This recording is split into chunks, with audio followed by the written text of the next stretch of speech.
오늘 아침 일라디오. 다음 달 시작되는 새학기를 앞두고 정부가 전국 초등학교 주변 안전점검에 나섰습니다. 학교 주변 어린이 보호구역 내 교통법규 위반 여부를 단속하는 교통안전을 비롯해서 각종 유해 환경, 어린이 놀이시설 안전 등을 점검하고 있는데요. 이번 기회에 각 학교 밖뿐만 아니라 학교 내의 급식시설 위생 상태나 각종 위험시설들도 미리 점검을 해두면 좋겠습니다. 그리고 이번 학기부터는 전국 초중고등학교 급식실 가림막 설치를 자율에 맡긴다, 이런 방역 지침이 있었는데요.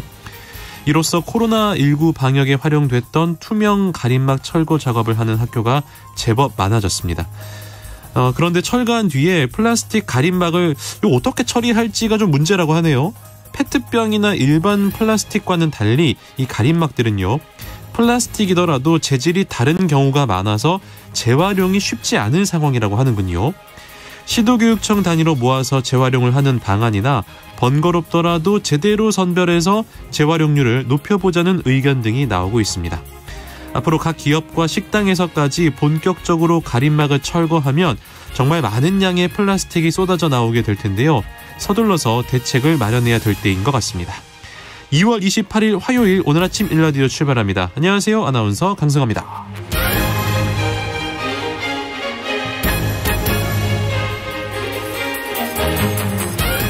오늘 아침 일라디오, 오늘도 생방송으로 함께하겠습니다. 방송에 참여하실 분들 단문 50원, 장문 100원이 드는 유료 문자 샵 9730 이용하셔도 되고요.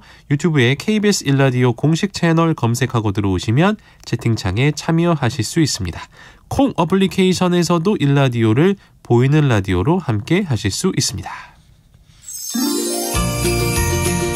유익한 정보와 살아있는 이야기가 있습니다. KBS 오늘 아침 일라디오. 농수산 뉴스 한국농어민신문 이진우 기자 연결하겠습니다. 안녕하세요. 네, 안녕하십니까. 어제 국회 본회의에서 통과될 것으로 예상이 됐던 양곡관리법 개정 법률안 다음 달로 미뤄졌다고요? 그렇습니다. 당초 본회의 안건으로 상정되지는 않았습니다. 그렇지만은 여야 원내대표 간 협의에 따라서 상정되지 않을까 하는 전망이 있기도 했는데요.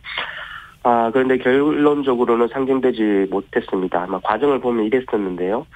이재명 의원 체포 동의안 표결 후에 이날 상정된 법률 개정안 처리가 진행이 됐는데, 이 과정에서 더불어민주당이 의사일정 변경 동의안을 제출을 했고요. 이를 통해 가지고 양곡관리법 개정안 표결을 요청을 했습니다. 그런데 김진표 국회의장이 국민의힘과 추가적으로 협의를 좀 더 하라, 이렇게 이야기하면서 안건을 상정하지 않았고, 그래서 표결도 없었습니다. 여러 번 조율이 있었던 법안인데 결국 여야가 더 협의를 하라는 게 국회의장의 뜻이었다는 거네요. 그렇습니다. 김 의장이 추가적인 협의를 제안하면서 내놓은 이유를 요약하면 이렇습니다. 이번 안건, 그러니까 양곡관리법 개정안을 말하는 건데요. 이에 관해서는 정부가 거부권을 공공연히 선포하고 있는 상황에서 의장으로서는 국회의 입법권을 존중하는 것이 가장 중요하다. 그래서 민주당이 대안을 받아들여주는 것에 대해서 높이 평가를 하고, 국민의힘도 한 번 더 기회를 주면은 협의안을 만들어 보겠다고 하니까 기회를 한 번 더 주자, 이런 것이었습니다. 네. 이 같은 결정에 대해서 국회 본회의장에서 더불어민주당이 반발을 했던 것 같습니다. 그러면 추가적으로 협의를 해서 언제 표결한다, 이런 일정이 제시가 됐나요? 네, 일단 김진표 의장은 3월 회기 시작 전까지 협의를 하고요. 만약 협의가 되면 협의한 안대로, 그리고 협의가 안 되면은 민주당의 수정안대로 3월 본회의 첫날 표결을 하겠다, 이렇게 시간을 못 받긴 했는데요. 이 협의안이 나올지는 좀 지켜봐야 할 것 같습니다. 왜냐하면은 여전히 정부에서는 의무시장 격리에 대해서는 반대 입장인 게 확실해 보이기 때문인데요. 어제도 양곡관리법 개정안이 통과되는 것을 대비해서 농식품부가 브리핑을 예정하기도 했기 때문입니다. 네. 이에 앞서서 김진표 의장이 중재안을 냈었고, 이걸 더불어민주당에서 받아들인 상황인데요. 중재안 내용은 기존과 어떻게 달라졌습니까? 원래 원안에서는 정부의 쌀 의무매입 기준을 초과 생산량이 3% 이상 그리고 가격 하락이 5% 이상의 경우로 했었는데요. 이 중재안의 범위에서는 범위를 조금 넓혀서 초과 생산량은 3에서 5% 이상 그리고 가격 하락은 5에서 8% 이상으로 수정이 됐습니다. 여기에 대해서 벼 재배 면적이 증가할 경우에는 정부가 시장 격리 의무를 이행하지 않아도 된다. 이런 예외 조항도 신설이 됐는데요. 이걸 두고 또 농업 일각에서는 이것조차 너무 후퇴한 아니다. 이런 지적이 좀 제기되고 있기도 하는 상황입니다. 네. 2021년에 이어서 지난해에도 동절기를 지나면서 꿀벌이 대량 폐사하는 일이 일어났는데요. 급기야 정부가 화분 매개용 꿀벌 수급에 불균형이 발생했다면서 대책을 내놨습니다. 그렇습니다. 이거 D형벌을 매개충으로 사용하는 딸기나 토마토 같은 경우에는 이 꿀벌의 개체수 감소에 따른 영향이 미미하지만은 참외나 수박 같은 경우는 일시적으로 화분 매개용 꿀벌 수급에 불균형이 발생할 것이다 이런 건데요. 네. 이에 따른 대책을 지난 20일에 내놨었고요. 추가로 또 구체적인 봉분 공급 계획을 이번에 어제 또 내놨습니다. 충매화라고 하는데 매개충 그러니까 가장 큰 역할을 하는 것이 바로 벌입니다. 수정이 안 되면 열매를 맺지 못하는 게 과실과 과채류 농사인데 어떠한 대책이 나온 겁니까? 이렇게 채밀이라고 합니다. 이게 꿀벌들이 본격적으로 날아다니면서 꿀을 따는 것을 말하는데요. 이 시기가 4월경부터 진행이 됩니다. 네. 이에 앞서서 이제 문제가 되는 게 2월 3월 정도로 보는 건데 이때 일시적으로 화분 매개용 꿀벌 공급이 부족할 것이라는 건데요. 이걸 인공수분 그러니까 사람이 직접 수정을 하는 것을 이야기하는데 이 인공수분 방식과 화분 매개벌의 중개를 통해서 수급 불균형을 완화하겠다. 이게 주요 골자입니다. 지금 얼마나 부족하다고 보고 있는 건가요? 이 4월까지 화분 매개용 벌을 이용하는 품목이 시설 원예 품목에서는 딸기와 토마토, 참외, 수박 등인데요. 이 중에서 토마토는 이미 대량으로 사용한 D형벌을 주로 사용하고 있고요. 또 딸기 재배 농가에서도 꿀벌 공급이 부족해진 올 1월부터 D형벌을 대체해서 사용하고 있다는 게 농식품부의 설명이었습니다. 하지만 참외와 수박은 꿀벌 이외의 화분 매개 곤충의 이용 방법이 정립되지 않은 상황이고요. 그래서 이걸 과거 꿀벌 이용 상황을 고려했을 때는 2월에서 4월부터 꿀벌 약 18만 봉군 정도가 필요한 것으로 추산이 됐습니다. 근데 궁금한 게 이렇게 추가적인 공급이 가능한 일인가요? 농식품부가 대책을 내놓은 게 지난 20일이었는데요. 네. 내용을 들여다보면은 꿀벌 피해 농가에 벌통을 조기에 공급을 하고 지자체와 협력해서 입식비나 사료비 등을 지원해서 생산 기반을 조기에 회복하도록 하겠다 이런 것이었습니다. 그런데 지금 벌통을 공급을 해서 당장 꿀벌을 키워낸다는 게 사실 가능하지 의미이긴 합니다. 그래서 네. 아무래도 농가들이 자가수분 그러니까 직접 손으로 수정을 시키는 게 대책이라면 대책이 아닐까 싶은 상황인데요.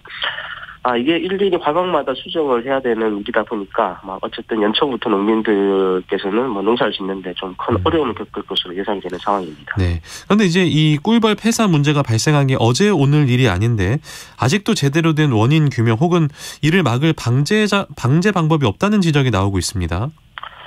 그렇습니다. 이게 2010년 봄부터 낭충봉화부패병이라는 것이 발생을 하면서 꿀벌이 집단 폐사하기 시작했는데요. 이 질병 말고도 응애증이라고 해서 외부 기생충인 응애가 질병을 일으키는 질병도 있습니다. 그래서 이 응애가 질병의 매개충이라고 보고요.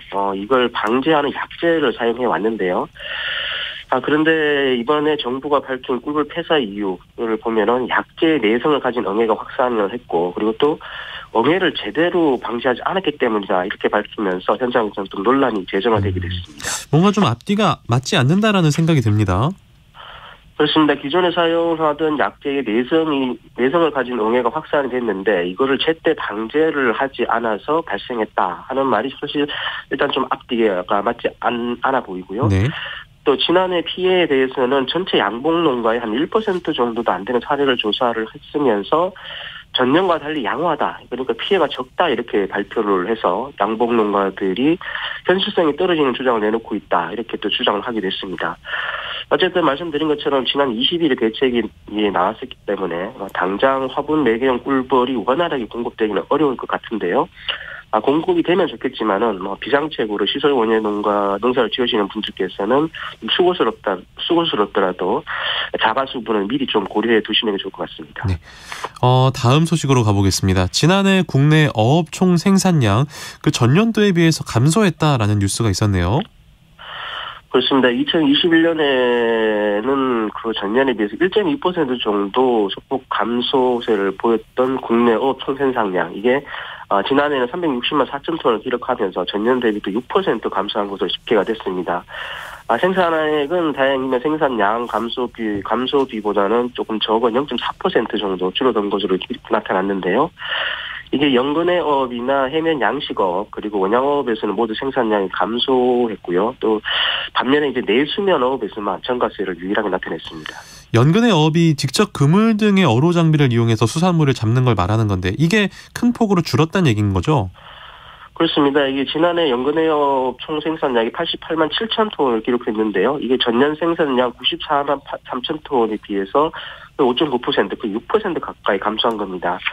이에 따른 어업 생산액도 4조 370억을 나타내면서 전년 대비 2.7% 감소한 것으로 집계가 됐는데요. 특히 이제 지난해 같은 경우는 유류 가격이 큰 폭으로 오르면서 이제 경영비 부담이 가중이 됐었는데, 연근해에서 어로업을 하는 어선 같은 경우는 어려움이 컸을 것으로 지금 예상이 되고 있습니다. 다른 분야는 어떤 상황이었습니까? 지난해 해면 양식업 생산량은 총 226만 8천 톤을 나타내면서 전년 대비 5.6% 감소한 것으로 나타났고요. 다행히 이 같은 생산량 감소에도 불구하고 생산액은 역대 최고치를 기록했다고 합니다. 해조류나 폐류 생산량은 좀 감소를 했지만은 부가가치가 높은 어류 생산량이 증가하면서 생산량이 늘었다 이런 거고요. 40만 톤의 생산량을 기록하는 원양어업도 전년 대비 10.3%나 줄어드는 결과를 나타냈습니다. 그리고 앞서 말씀드린 대로 내수면 어업 생산량이 유일하게 늘었는데요.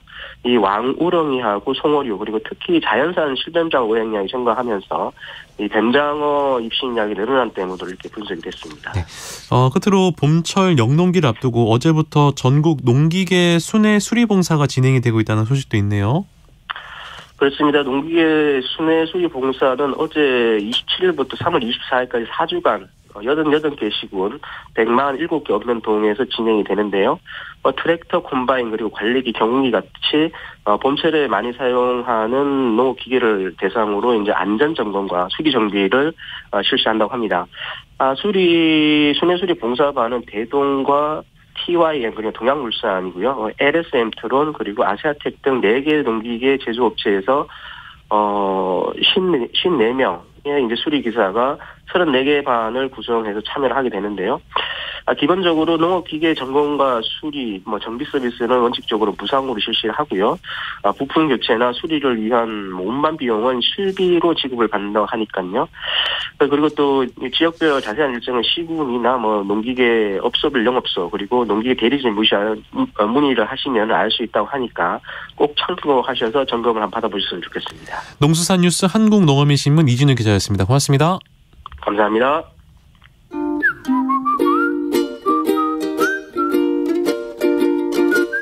오늘 아침 1라디오 강승화 아나운서의 진행으로 듣고 계십니다.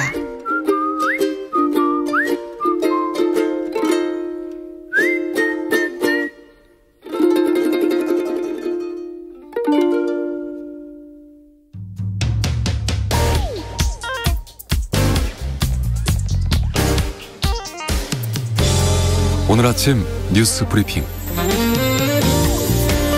뉴스 브리핑 정상근 기자 연결하겠습니다. 안녕하세요. 네, 안녕하십니까. 어제 이재명 민주당 대표 체포동의안이 국회에서 부결이 됐습니다. 네, 검찰의 구속영장 청구에 대한 이재명 민주당 대표의 국회 체포동의안 표결 결과 총 297명의 의원들이 표결에 참여해서 찬성 139명, 반대 138명, 기권 9명, 무효 11명으로 부결이 됐습니다. 국회 체포동의안은 과반 출석, 과반 찬성으로 통과가 되는데요. 149명의 찬성이 필요했는데 불과 10명 모자랐습니다. 민주당은 공언한 대로 체포동의안을 부결시켰습니다만 당혹스러운 분위기입니다. 이탈표가 없을 것이라 자신했던 것과는 달리 민주당 안에서만 최소 31표가 이탈한 것으로 추정이 됐기 때문입니다. 때문에 이재명 민주당 대표의 리더십이 흔들렸다는 언론의 평가가 이어졌습니다. 한편 검찰은 이 범죄의 중대성과 증거인멸 우려에 비춰 구속사유가 충분한데도 이 법원의 신문 절차를 아예 진행될 수 없게 된 점이 유감이라면서 사안의 진상규명을 위해 보강 수사를 엄정하게 진행하겠다라고 밝혔습니다. 네. 그 밖에 정치권 소식도 만나볼까요? 네, 임명한 지 하루 만에 낙마한 정순신 국가수사본부장 사태를 두고 부실검증 책임론이 이어졌는데요. 이 검증 책임이 있다는 비판을 받고 있는 윤희근 경찰청장과 한동훈 법무부 장관이 나란히 입장을 밝혔습니다. 먼저 윤희근 경찰청장은 추천권자로서 일련의 상황에 대해 안타깝게 생각한다라면서도 경찰청이 아닌 법무부가 인사검증을 맡았고 정순신 변호사에 대해 문제가 없다는 통보를 받았다라고 해명했습니다. 한동훈 법무부 장관 역시 학폭 논란을 알지 못했다라면서 이 법무부의 인사정보관리단은 대통령실의 의뢰를 받는 경우에 한해 기계적 1차 검증을 하는 곳이라고 밝혔습니다. 한편 국민의힘 전당대회에서는 이 청년 최고위원 후보로 출마한 장해찬 씨의 웹소설이 논란이 됐습니다. 유명 연예인들을 등장시켜서 성적인 대상으로 삼았다라는 내용인데요. 이 안철수 후보 측은 다른 사람을 성적 대상화하고 전문 직업인을 희화화했다라고 비판을 했는데 이 장해찬 후보 측은 창작의 자유라고 반박했습니다. 정부가 학교폭력 대책을 추가로 마련하기로 했다고요? 네, 윤석열 대통령은 어제 이주호 교육부 장관에게 지방교육청 등과 협력해서 학교폭력 근절 대책을 조속히 보고할 것을 지시했습니다. 이에 교육부는 즉각 학교폭력 근절 대책을 3월 말 정도에 마련하겠다라고 밝혔습니다. 어제 국회에 출석한 장상윤 교육부 차관은 학교폭력 가해 학생이 대입에서 불이익을 받도록 해야 한다라는 지적에 대해 정시에도 학교폭력 조치사항을 꼭 반영해야 한다는 의견을 잘 듣겠다라면서 현장에서 어떻게 실효적으로 적용될 수 있을지 고민해보겠다는 전향적인 입장을 밝혔습니다. 청년 4-5명 중에 1명이 빚더미에 앉아있다라는 보고서가 있습니다. 네, 비투, 영끌 이런 신조어가 나타나는 동안 청년 4-5명 중 1명이 이 연소득 3배 이상의 빚을 지고 있는 것으로 나타났습니다. 한국보건사회연구원의 보고서에 따르면 지난 10년 사이 이런 위험한 수준의 빚을 지고 있는 청년의 비율이 2.6배나 높아졌다고 하는데요. 이 빚이 없는 청년을 포함해 한 명당 8천만 원이 넘는 부채가 있는 셈인데 부채가 있는 청년만을 대상으로 하면 이 평균 부채액은 1억 1,500여만 원에 달했다라고 합니다. 이런 평균 부채액 역시 10년 새 2.5배 커졌다라고 하는데요. 한편 지난해 말을 기점으로 은행권 신규 연체가 증가세로 접어들었다는 보도도 나왔는데요. 이 4대 시중은행의 올해 1월 신규 연체율은 평균 0.09%로 1년 전 신규 연체율 평균보다 2배가량 높다고 합니다. 신규 연체율은 얼마만큼 새로운 부실이 발생했는지 보여주는 지표여서요. 이 금융위기에 대한 우려도 제기되고 있습니다. 네. 어제 환율이 크게 출렁였다고요? 네, 어제 우리 환율과 주식시장 모두 불안하게 흔들렸습니다. 이 원달러 환율은 외환시장이 개장과 함께 10원 넘게 오르면서 출발했는데요. 이 오전에 상승폭을 줄이나 싶더니 오후 들어 다시 급등을 했고 1320원 선을 넘어 거래를 마쳤습니다. 이 종가 기준으로 석 달 만에 최고치였습니다. 이 가장 큰 이유는 미국의 1월 개인 소비지출 지수가 예상보다 높게 나왔기 때문인데요. 이 지표는 미국 중앙은행의 기준금리 결정에 가장 큰 영향을 미칩니다. 때문에 다음 미국 중앙은행 기준금리가 또 0.5%포인트 올라갈 것이라는 전망이 나왔고 그래서 달러 가치가 올라간 겁니다. 네. 여기에 내일 나올 우리 수출 실적과 무역 수지가 예상보다 더 악화될 것이다라는 우려도 환율을 자극했습니다.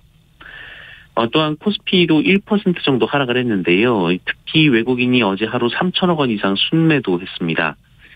올해 들어 8조 원 넘게 순매수했던 외국인들은 지난주 이후 1조 원이 넘는 순매도세로 돌아섰습니다. 한편 외환당국은 수출 기업들과 간담회를 갖고 외환시장 안정을 위해 협조해달라고 당부했습니다.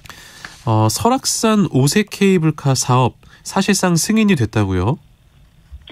네, 우리나라를 대표하는 명산이죠. 이 설악산은 한 개의 케이블카를 운영하고 있는데요. 이 강원도는 관광객 유치를 위해 설악산 남쪽 오색지구와 이 끝청을 연결하는 길이 3.3km의 케이블카를 하나 더 설치해 줄 것을 요구해왔습니다. 이 요구가 40여 년을 이어졌는데요. 이 강원도와 지역 주민들은 이 케이블카를 통해 노약자나 장애인도 이 설악산 정상을 볼 수 있도록 해야 한다라고 주장해왔습니다. 하지만 이 쉽게 설치되지 못한 이유는 환경 훼손 논란 때문입니다. 이 사업터 안에 그 유네스코 생물권 보전 지역과 이 백두대간 핵심 보호 지역 등 이 보호 지역만 4개가 포함되어 있기 때문인데요. 때문에 지난 2019년 환경부는 환경 영향 평가에 대해 부동의 결정을 내렸었고, 이에 대해 양양구는 그 행정 심판을 제기를 했었는데, 이번에는 환경부가 조건부 동의 결정을 내린 겁니다. 이 사업 추진 조건은 이 환경 훼손 최소화인데요. 이 상부 정류장 위치를 기존보다 50m 정도 낮춰서 해발 1,430m 지점으로 조정을 하고, 또 사냥 등 이 희귀 동식물에 대한 보호 대책을 강화하고, 또 사후 환경 영향 조사는 이 준공 뒤 5년으로 이 다른 사업보다 2년 더 늘리는 것으로 했습니다. 이에 강원도는 올해 안에 착공해서 2025년 하반기 완공하겠다라는 목표를 세웠는데요. 강원도와 양양구는 국비를 기다리지 않고 이 총 사업비 1,000억 원 정도를 일단 지방비로 투입을 하기로 했습니다. 다만 환경단체들은 이 전문기관 검토 의견을 거의 반영하지 못했다라고 반발했고요. 국책연구기관인 한국환경연구원도 오히려 환경 훼손이 는다라면서 이 사업이 부적절하다라는 결론을 내린 것으로 알려져서 논란이 됐습니다. 네. 고래가 세계적인 멸종 위기종인데 이 고래고기를 밀수한 일당이 붙잡혔다는 뉴스 알아보겠습니다. 네, 멸종 위기종으로 지정돼 국가 간의 거래가 금지된 고래고기를 일본에서 밀수입한 일당이 붙잡혔습니다. 이들은 국제 특급 우편을 이용해 손쉽게 밀수입했고요. 이 어묵이나 명태 등으로 품명을 속이면서 상자당 20kg이 넘지 않게 해서 이 세관의 감시를 피했습니다. 또한 일본 업자에게 보내는 고기값은 이 소액으로 쪼개서 가상계사로 송금을 하거나 이 자녀 유학비로 속여서 보냈는데요. 이런 방식으로 1년 4개월간 366차례에 걸쳐서 고래고기 4.6톤을 밀반입했습니다. 이 불법으로 들어온 고래고기는 부산과 울산 지역 식당 2곳에서 유통이 됐는데, 이 주범은 지난해 부산에 식당을 열어서 이 자신이 밀수입한 고래고기를 직접 팔기까지 했습니다. 이 부산세관은 이 관세법 위반 혐의로 6명을 입건하고 주범은 구속해서 검찰로 넘겼습니다. 네. 튀르키예에서 또 지진이 발생했다라는 소식이 있었군요. 네, 현지 시간으로 27일 이 튀르키예 동남부에서 또다시 5.6 규모 여진이 발생해 1명이 숨지고 69명이 다쳤다고 로이터 통신이 보도했습니다. 지난 6일 이 튀르키예 동남부와 시리아 서북부에서 5만 명 이상의 사망자가 발생한 최초 2차례 강진 이후 3주째가 되는 시점에 또 강한 여진이 발생한 건데요. 이 튀르키예 재난관리청은 이번 지진으로 건물 다수가 붕괴했으며 수색 구조팀이 5개 건물에서 작업 중이다라고 밝혔습니다. 한편 최초 지진 이후 여진은 6천여 차례가 넘게 이어지고 있고요. 이 중에 가장 강력한 것은 규모 6.6에 달한 것으로 알려졌습니다. 네. 내일이 3.1절인데요. 3.1절을 맞아서 위대한 독립운동가들의 사진을 컬러로 복원했다고요? 네, 국가보훈처가 조국 독립을 위해 헌신한 독립운동가들의 흑백 사진을 컬러로 복원해서 제작한 영상을 공개합니다. 국가보훈처는 인공지능 기술을 활용해서 이 복원한 색채 사진을 오늘부터 대한민국 임시정부 이 수립기념일인 4월 11일까지 서울 광화문 광장 대한민국 역사박물관 대형 전광판을 통해 송출하기로 했습니다. 이 사진이 컬러로 복원된 독립운동가는 김구, 김좌진, 어네스트 베델, 송진우, 안중근, 안창호, 유관순, 윤동주, 윤봉길, 이승만, 이회영, 조소왕, 최재영, 한영훈, 호머 헐버트 등 15명입니다. 이 유관순 열사의 경우 복원에 적합한 고해상도 흑백 사진이 없어서 대상에서 제외가 됐었는데 이 사진 추가 확보에 성공하면서 이 복원 작업이 이루어지게 됐다라고 합니다. 네. 독일 출신이죠. 클린스만 감독. 우리나라 남자 축구대표팀 감독에 선임이 됐네요. 네, 1994년 미국 월드컵에서 2골을 몰아치며 우리에게 패배의 아픔을 남겼던 이 독일 축구의 전설 유리겐 클린스만 감독이 이 파울로 벤투 감독의 뒤를 이어 한국 대표팀의 새 사령탑으로 결정이 됐습니다. 대한축구협회는 클린스만 감독과 2026년 이 북중미 월드컵 본선까지 약 3년 5개월의 계약을 맺었다라고 발표를 했는데요. 두 번의 월드컵에서 독일과 미국 대표팀을 지휘하며 16강 이상의 성적을 낸 경험이 높은 점수를 받은 것으로 알려졌습니다. 클린스만 감독은 거스 히딩크 감독과 벤투 감독 등 훌륭한 감독들의 뒤를 잇게 돼 영예롭게 생각한다며 다가오는 아시안컵과 2026년 월드컵에서 성공적인 결과를 만들겠다라는 소감을 밝혔습니다. 다만 화려했던 선수 시절에 비해 클린스만 감독은 감독으로서 전술적 역량이 부족하다라는 비판도 받았고요.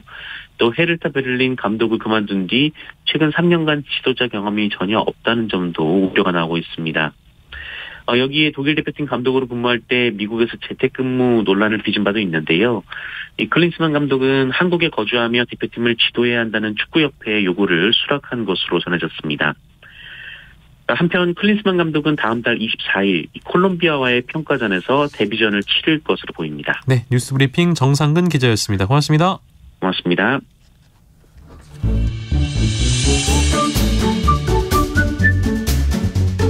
아침을 여는 기분 좋은 습관. KBS 오늘 아침 1라디오.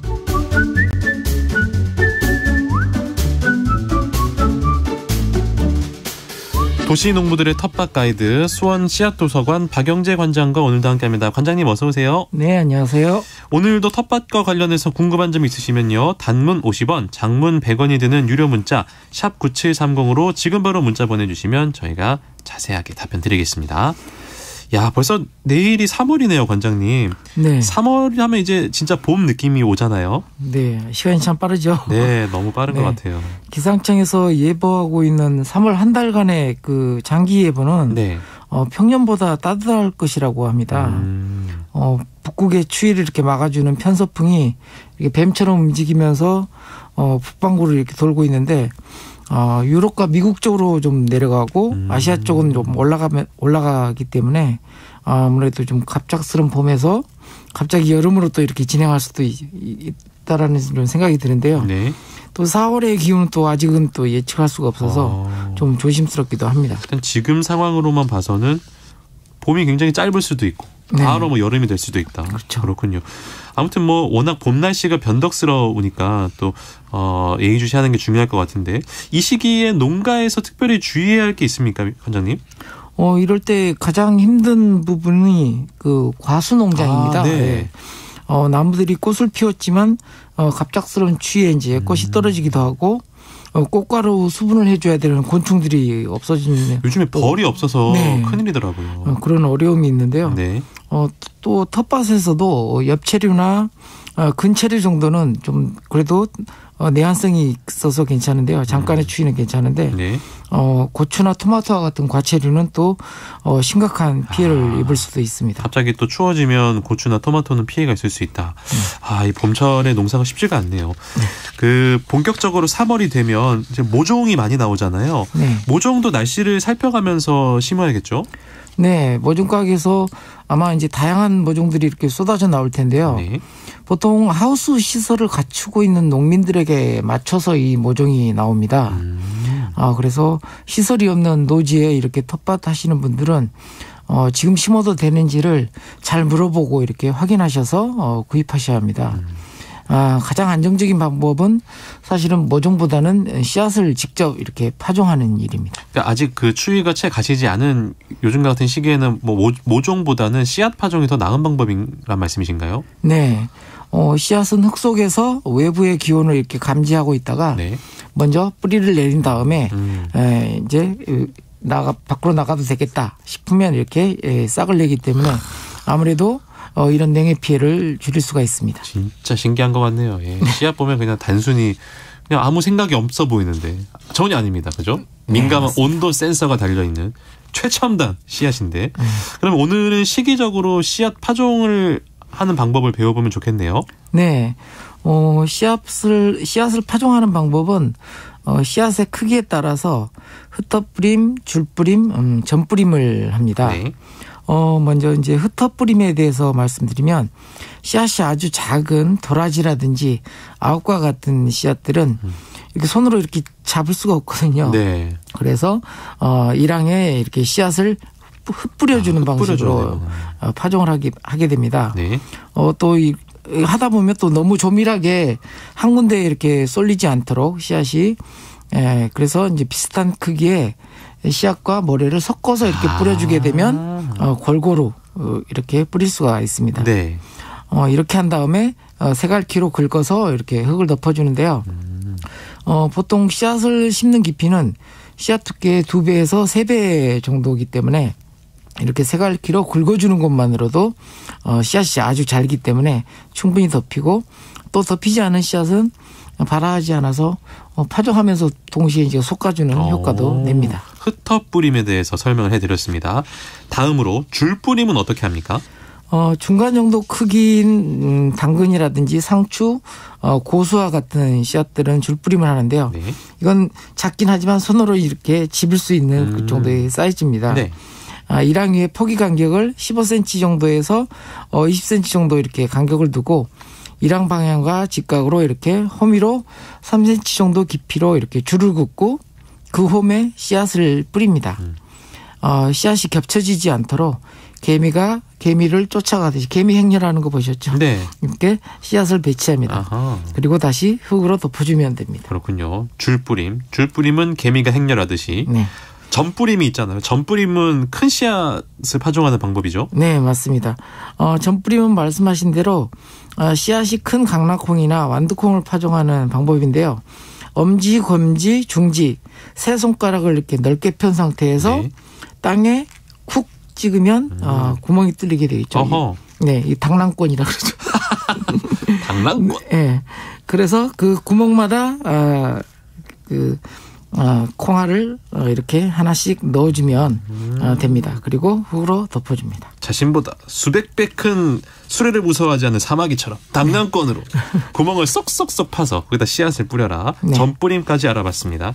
이렇게 이제 파종한 다음에는 물을 줘야 되잖아요. 물 어떻게 줍니까? 네, 파종이 끝나면 씨앗에 물이 도달할 정도로 이렇게 물을 충분히 듬뿍 이렇게 네. 뿌려줍니다. 씨앗 중에는 햇볕을 봐야 발화가 촉진되는 상추라든지 쑥갓, 당근과 같은 것이 있고요. 또 햇볕을 가려줘야 발화가 촉진되는 파라든지 부추와 같은 작물들이 있습니다. 흙을 덮을 때 더 두껍게 또는 이제 더 얕게 이렇게 덮어주는 기준이 되기도 하는데요. 네. 팁을 하나 드리자면요. 파나 부추를 직접 파종할 때는 차광망처럼 햇볕을 이렇게 가려줄 것을 위에 이렇게 덮어주면 되고요. 네. 상추, 쑥갓, 당근을 파종할 때는 덮는 흙을 상토로 바꿔서 원예용 상토로 이렇게 바꿔서 가볍게 덮어줍니다. 이렇게 하면 빛이 잘 들어가고 또 일반 흙과 다르기 때문에 어느 줄에다가 내가 파종을 했는지 이렇게 확인할 수가 있습니다. 그렇군요. 햇볕을 봐야 되는 것과 햇볕을 가려줘야 하는 것을 잘 알고 흙을 적당하게 덮어주는 게 중요하다는 말씀이셨습니다. 이렇게 이제 파종을 하고 시간이 지나면 싹이 사라라라 올라오잖아요. 네, 그렇죠. 그때부터는 이제 솎아주는 작업을 하게 됩니다. 네. 본잎이 나오고 잎들이 이렇게 겹치기 시작하면 잘 자랄 수 있는 포기들로 이렇게 1차 솎음 작업을 하고요. 네. 더 성장하면 이제 먹을 수 있을 정도의 크기가 되거든요. 그러면 잘 자란 아이를 이렇게 솎아서 먼저 먹고요. 그리고 거기에 치어서 더디게 자라는 포기를 남겨서 키우는 방식으로 솎아주기를 하게 됩니다. 그 솎아주기 할 때 주의할 점은 없습니까?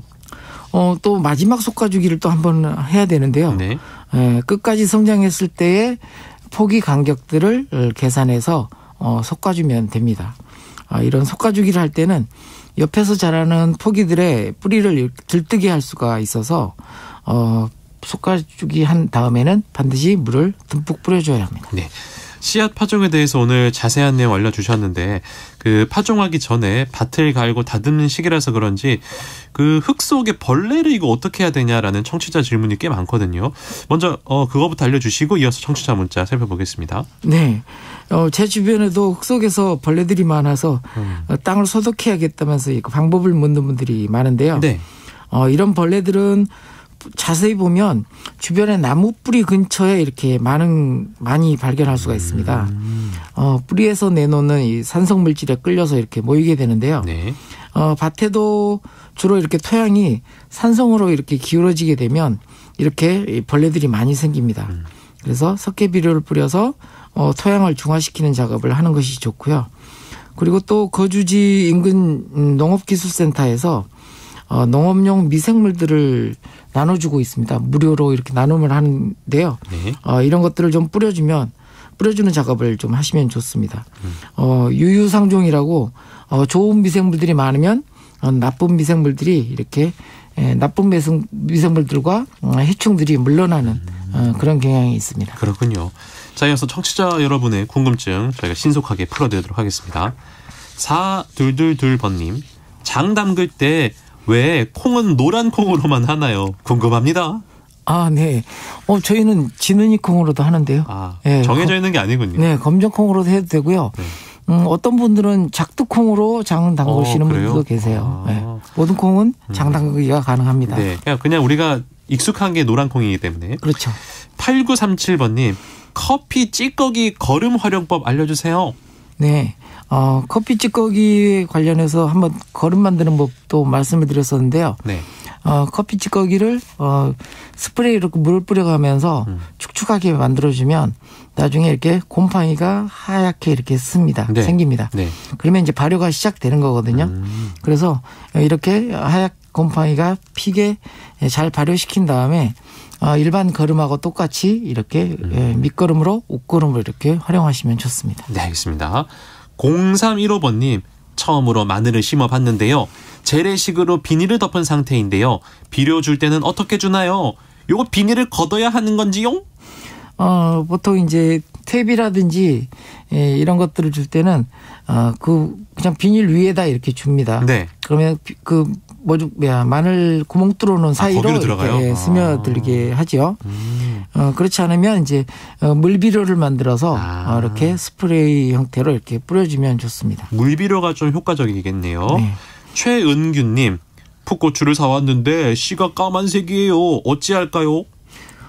풋고추 먹는 풋고추를 사셨는지 씨앗을 사셨는지 잘 모르겠는데요. 왜 씨가 고추씨는 좀 황금색 아닌가요? 네, 맞습니다. 왜 까맣죠 이거는? 아마 씨앗을 사셨다면 그 코팅을 했을 수가 있어요. 코팅이요? 네, 그 펠렛 형태로 만지기 쉽고 이렇게 취급하기 쉽도록 이렇게 아마 코팅해서 그렇게 보이는 게 아닌가 싶은데요. 일단 한번 심어 보셔야겠네요, 이거는. 네. 이명연님, 올해 텃밭 가장자리에 대봉 감나무를 심어볼까 합니다. 집이 청주인데 심으면 잘 자랄까요? 몇 년 전에 감나무를 심었는데 실패했습니다. 네, 아마 이제 추위를 견디지를 못해서 그런 것 같은데요. 보통 심을 자리를 햇볕이 좋고 가장 양지 바른 곳에다 심으시고요. 네. 그리고 어느 정도 한 5년 정도는 계속 겨울철에 이렇게 볏짚이라든지 이런 걸로 좀 보온을 해 주셔야 됩니다.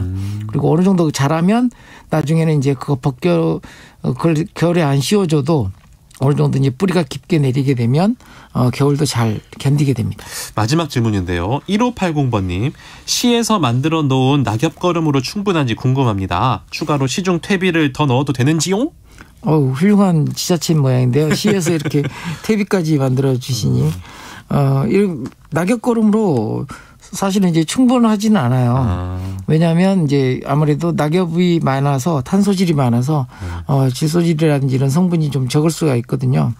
그래서 한번 좀 실험을 해보시는데 추가로 시중 퇴비도 같이 이렇게 섞어서 활용하시면 더 좋겠죠. 알겠습니다. 텃밭 가이드 지금까지 수원 씨앗도서관 박영재 관장과 함께했습니다. 고맙습니다. 네, 감사합니다. 네, 저도 여기서 인사드리겠습니다. 내일 아침에 다시 돌아올게요. 아나운서 강승화였습니다. 고맙습니다.